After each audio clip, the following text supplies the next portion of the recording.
Hi everyone, I'm Aribel and welcome to the start of my mini-series on how to do cosplay research.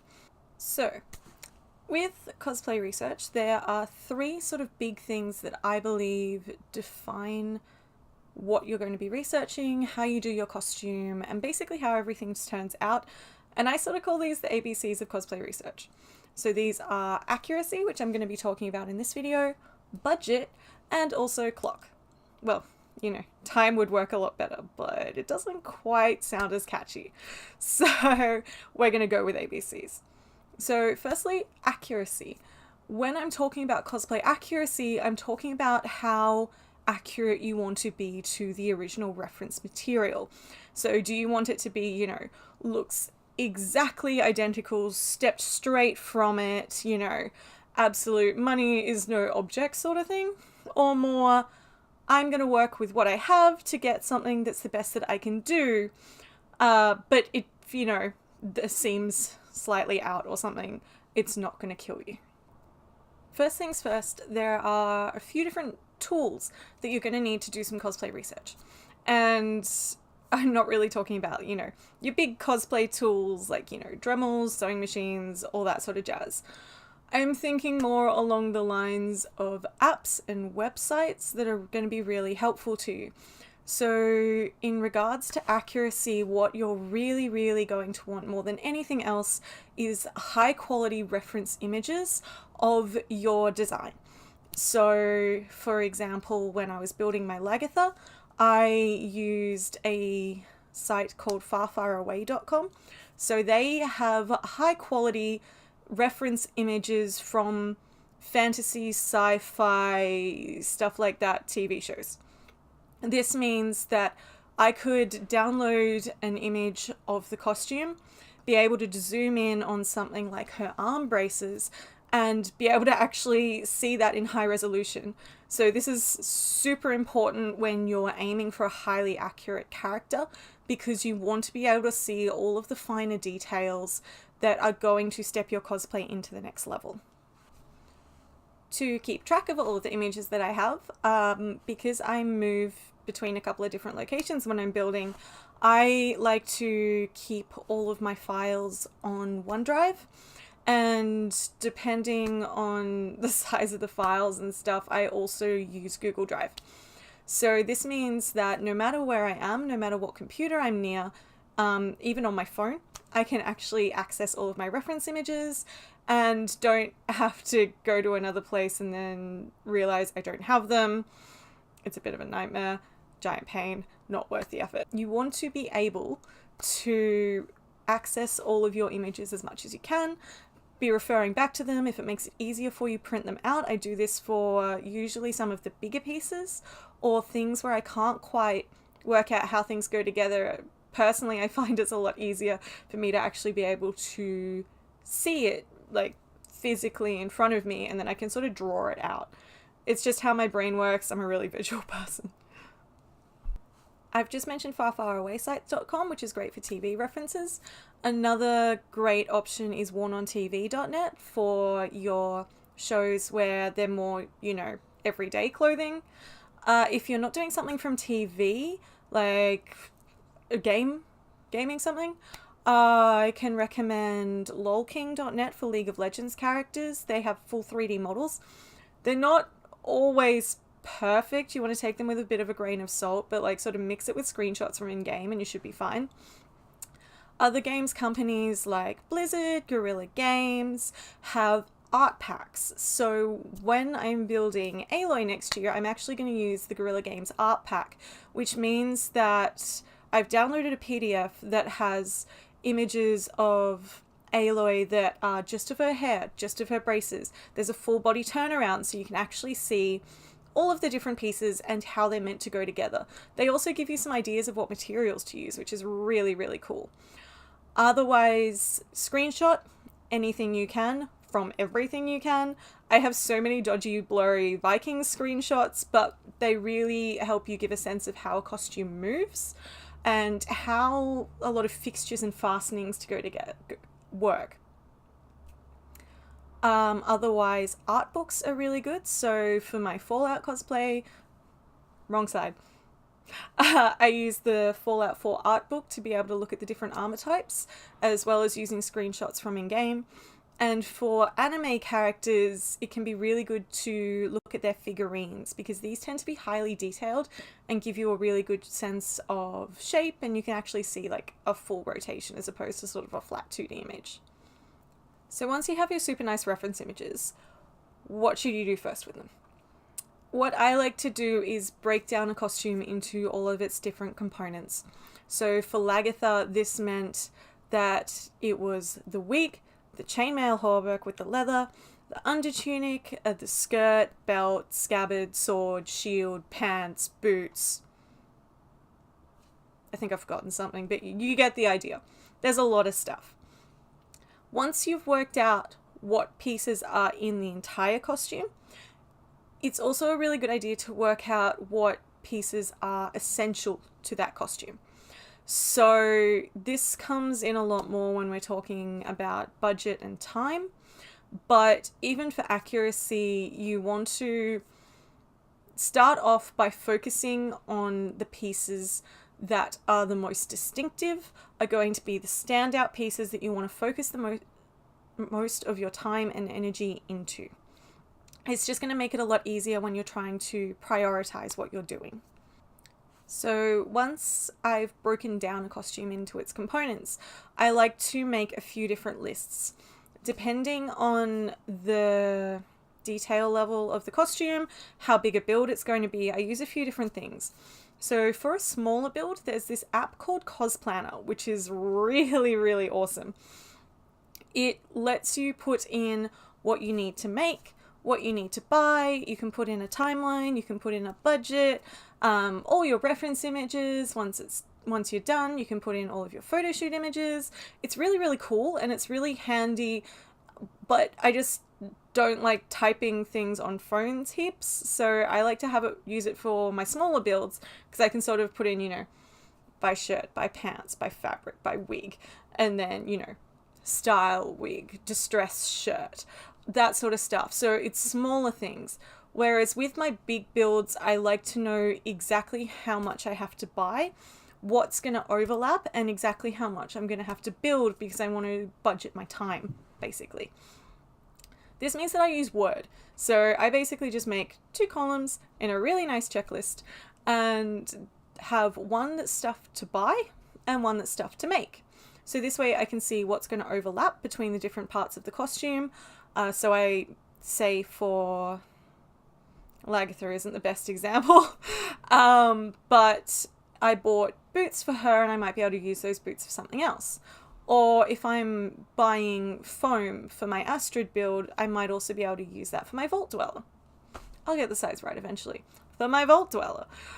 So that means that you can save a bit of money and also work out how many supplies you're going to need, what you're going to have to order sooner, because, like, for example, my chainmail took about 4 months to arrive, just due to shipping delays, which was terrifying.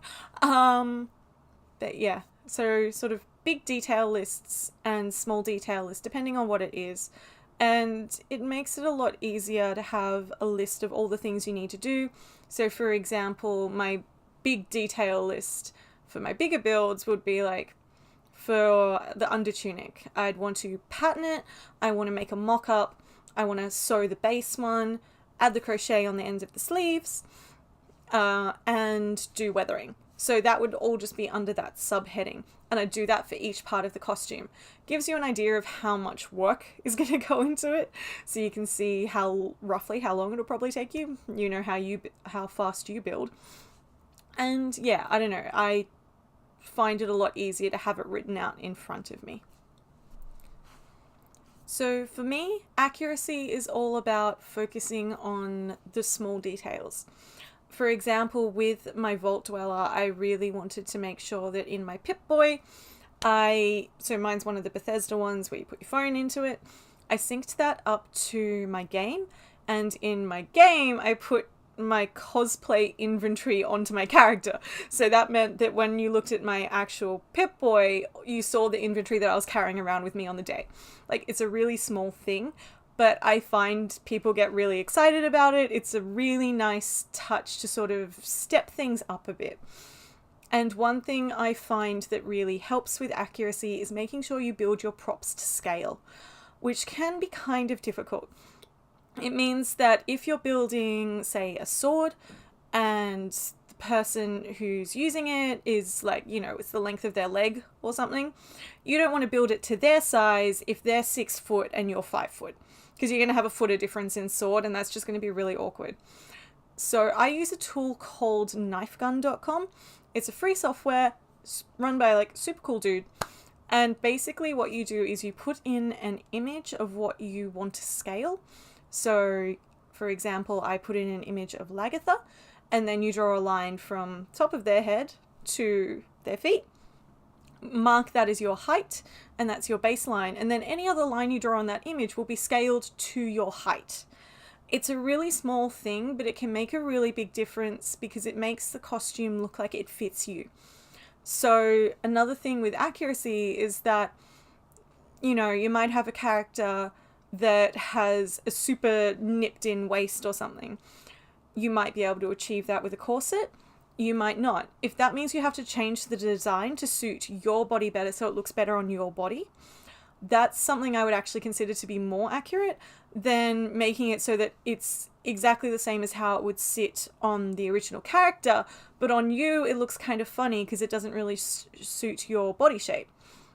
It's like really small details, but that's what can really make your cosplay stand out. Following on from that, another big difference you can make is using the right materials for the right costume. This obviously depends on your budget and what you can afford to do. And there's a lot of stuff you can fake. So, my breastplate isn't actually metal, it's just foam. But the rust is real. And the paint is a color that makes it look more accurate and more like it's real beaten metal. So you want to use the right material for the right place. For example, with Lagatha, I wanted her to be quite realistic. So for her skirts, I used real fashion grade leather. And this meant that it hung like her skirts do in the TV show. They move quite well, and I could weather them realistically. It's just small choices for each piece that you're doing. In a different costume, my Merida, I decided to use broadcloth because it was a lot cheaper than using a more accurate fabric like wool. And also I'm Australian and I'm wearing a giant wig in summer and don't want to die. So I didn't really want a full wool dress. I might make a more accurate one later, but for now that was good enough for me. Another thing that you can really focus on is the shape of things. So if you put your character into just a black silhouette, what stands out? What's a really important shape to get that right body shape for them? This I find is really distinctive in the evolution of my Astrid costume. The first, from How to Train Your Dragon, the first gloves I made were pretty much skin tight, up to my elbows, really tight, had to peel them off suede. Not comfortable. And also not really accurate to the movie because her gloves are really big and bulky. Really fluffy. The next time I made them, I added a couple of layers of wadding into them. So now they're still really hot, but a lot easier to get on and off. And they give that silhouette where it's really bulky out around your arm and then your arm really narrows. And that's something that's quite distinctive about her character. Like, she looks really big and bulky in all of her furs, and her actual limbs, like her legs and her arms, look quite slender in comparison. So getting a silhouette that really matches the character design also really, really helps bring out your cosplay. My next thing that I think really makes something stand out is painting. I love painting. It's probably my favorite part of cosplay. This can involve everything from spray paints to acrylics, airbrushing, whatever you choose to paint with. it's how you choose to paint and what you choose to paint that really makes the big difference. So with my Vault Dweller, I wanted someone who was dirty. Like, had crawled out of the vault, rolled around in the dust for a while, fought a few deathclaws, picked up some like gross looking armor off a few raiders, not pristine, clean vault suit. And so my lovely vault suit that looked really, really nice and beautiful had to get dirtied up. I airbrushed it, I dry brushed it, I sanded it, and it makes a really big difference. You want to think about where clothes would get wear on them, where things might change, and how things look in photos. So you might have done this really gorgeous like sort of quilting stitching over something, but especially if it's from a game, you can sort of get away with a lot more. It won't stand out in photos if it's the same color sort of thread as the fabric that you've used, unless it's like a really close-up shot. But if you do a bit of shading along there, just with a little bit of fabric paint or something like that, it will really make those seam lines stand out if that's the look you're going for, and it just really steps it up, especially for characters that aren't meant to be pristine. Even like anime costumes, because they're quite flat and 2D, if you want a bit of color dimension in it, you can use shading to bring it out a lot more. You can also paint wigs. Master of this that I have seen personally and I got the idea from is Alison Tabitha. She just gets cheap eBay wigs and paints them. I also painted my Vault Dweller wig to make it look really scungy. Basically everything in my Vault Dweller was just to make it look really scungy. But it can step a wig up a level. It means you can change the root color, get a really nice ombre on it, make it look more like natural hair. Like you can see my hair needs really recoloring because it's really dark on the roots and a lot lighter. If you want to make it look more natural, most things aren't solid colors.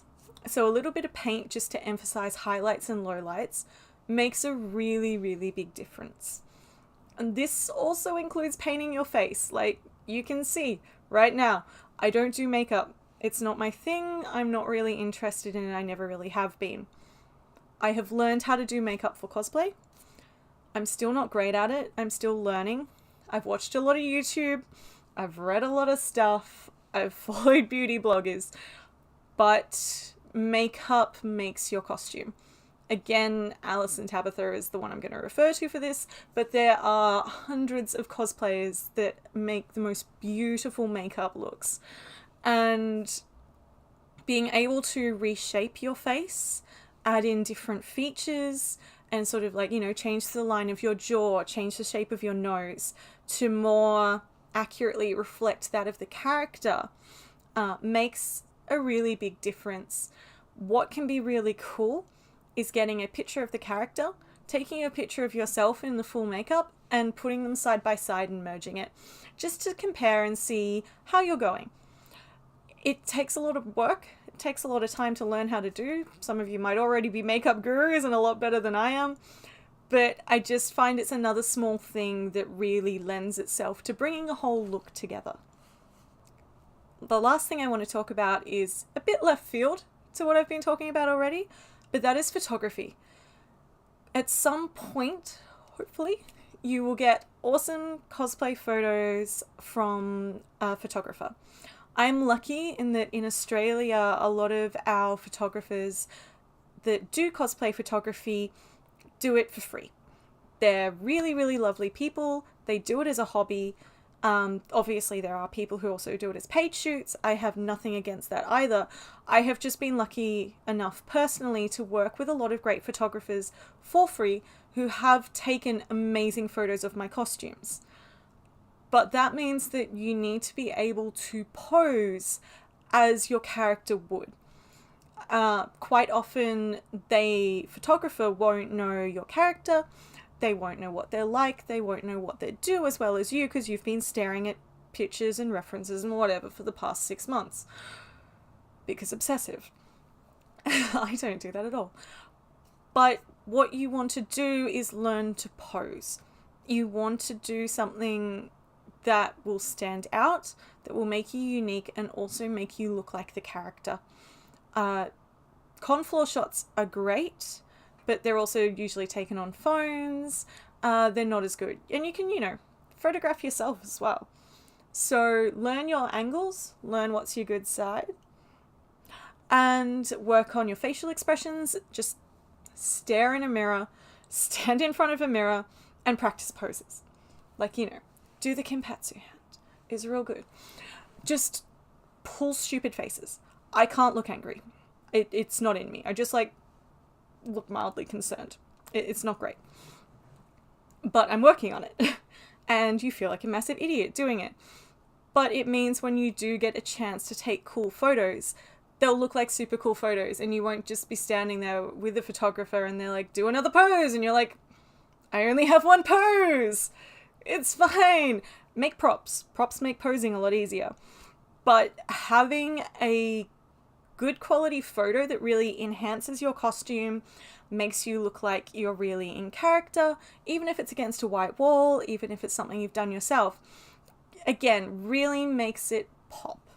It really makes you stand out, and it's just really fun as well, especially when you're doing the great warrior half squat pose that's you're just standing there I can't hold this forever. Yeah, good times, fun times. If you're not kneeling in the mud, it's not cosplay photography. I'm not gonna lie, cosplay accuracy is hard. Not every costume you do has to be hyper accurate. You don't need to beat yourself up over every, small flaw. Most people won't see them. Most people, when they're taking a photo of you, will be standing at least 5 feet away. So anything that won't be seen from that distance, unless you're competing or something, I normally worry about last. That is lowest priority. My main priority is always getting the biggest pieces built. Getting my priority pieces built. And some things in costumes don't actually make physical sense. If it's going to hurt you, if it doesn't actually work because physics exists, if, it's going to be a giant pain, I recommend not doing it. Spoken from experience, I made Zaya bird feet and half crippled myself walking around PAX for a day because I was up on my toes in 8-inch or something stilettos that I couldn't walk in. So, if it's going to cause you a lot of pain, if you can't go to the toilet, if you can't eat, especially in cosplay, you need to be able to eat and drink, just because of, it's hard work. Wearing costumes is hard work, and it's a lot of fun, but you don't want to injure yourself in the process. So sometimes sacrificing a little bit of accuracy to make your life easier is actually a better way to go. And it's something that, having not done that before, I now really recommend, because having been in a bad place with it, now I just want stuff that's comfy and stuff that I can just scull a bunch of Powerade in. Best part about my Vault Dweller, I just can carry around a bottle of Powerade and call it Nuka-Cola Quantum. And so, do whatever works for you. Even if you build it and you think it's not perfect, that's really good, because it means you've learned something from it. Everything you do, you're learning, and you're your own harshest critic. I know I am. I'll finish things that I build and I'll be like, why have I done this? It's not great. It doesn't look very good. I've seen better ones. But you can't compare yourself to other people. You can only compare yourself to where you have been. If I went and compared the stuff I originally made, so one of my first builds was shoulder pauldrons for Astrid, to that, miles and miles apart. I could not have built my metal armor 4 years ago when I started. I had no idea what I was doing. I didn't know any good techniques. It was just a hot mess. But that's okay, because you're allowed to learn and you're allowed to grow, and you want to keep growing and keep learning and keep pushing yourself, if that's what you want to do. But nothing is ever a failure.